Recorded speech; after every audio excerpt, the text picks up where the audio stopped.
514 সংখ্যক বিশ্ব মহাবীৰ চিলাৰায়ৰ জন্ম জয়ন্তী উপলক্ষে যোৰহাটৰ জিলা কোচ ৰাজবংশী যুৱ ছাত্ৰ সন্মিলনী আৰু যোৰহাট জিলা কোচ ৰাজবংশী ছাত্ৰ সন্থাৰ উদ্যোগত বৰুৱা চাৰিআলিত এক বন্তি প্ৰজ্বলন কাৰ্যসূচী হাতত লয়।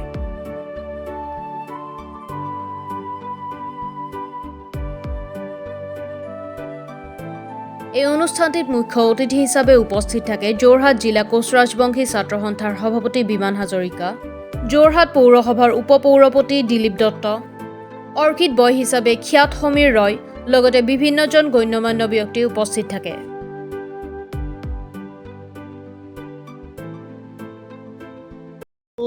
বৰুৱা চাৰিআলিত মিলেনিয়াম পাৰ্কত আমাৰ বন্তি প্ৰজ্বলন হৈছে। ইতিমধ্যে মুক্তিযুঁজাৰু ভৱনত চিলা দিৱস অনুষ্ঠিত হ'ল। সেয়েহে সেইদৰে চেঙেলীআটিত আমাৰ চিলা দিৱস অনুষ্ঠিত হৈছে। আৰু ইয়াত আমি যিসকল যোৰহাটৰ বিশিষ্ট ব্যক্তি, অকল কোচ ৰাজবংশীৰ উপৰিও অন্যান্য জনগোষ্ঠীৰ ব্যক্তিসকলো আহিলে, তেওঁলোকে আজি বন্তি প্ৰজ্বলনত অংশগ্ৰহণ কৰিলে। এই পবিত্ৰ স্থানত বিশ্ব চিলাৰায় দিৱসৰ বিষয়ে মই কি ক'ম, সকলোৱে জ্ঞাত, মোৰ জ্ঞাতিসকল ইয়াত আছেই। গতিকে চিলাৰায় এজন এনেকুৱা বীৰ আছিল, চিলাৰ ধৰণে চিলাখন যেনেকৈ এনেকৈ ধৰি লওক আগবাগ পিঠাই তেনেকৈ একদম পূৰা তাৰোৱাল চলাই তেওঁ যুদ্ধ কৰিছিল। সেইটো তেওঁ খ্যাতি থৈ গৈছে।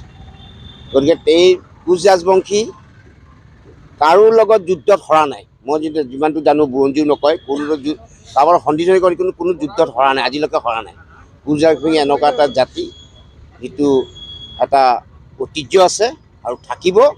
আৰু যেতিয়ালৈকে ইয়াত জোন সূৰ্য থাকিব তেতিয়ালৈকে বিশ্ব চিলাৰায় দিৱস অনুষ্ঠিত হ'ব। আৰু বিশ্ব চিলাৰায় দিৱসে আমাৰ জ্ঞাতিসকলে মনত পেলাই তেওঁ জন্ম জয়ন্তী পালন কৰি যাব।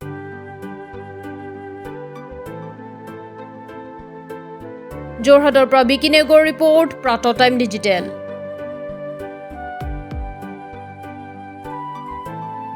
শদিয়াৰ পৰা ধুবুৰীলৈ, বৰাকৰ পৰা ব্ৰহ্মপুত্ৰলৈ সকলোৰে মাজত চিনাকি এটা নাম প্ৰাতঃ টাইম। থলুৱা ভাষা, কৃষ্টি আৰু সত্য বাতৰিৰ আধাৰত প্ৰতিষ্ঠিত খবৰ প্ৰাতঃ টাইমৰ প্ৰতিটো বা বাতৰি পুংখানুপুংখভাৱে চাবলৈ Facebook, YouTube, website, Twitter, Instagram আৰু ব্লগাৰ পেজত লাইক আৰু ফ'ল' কৰক।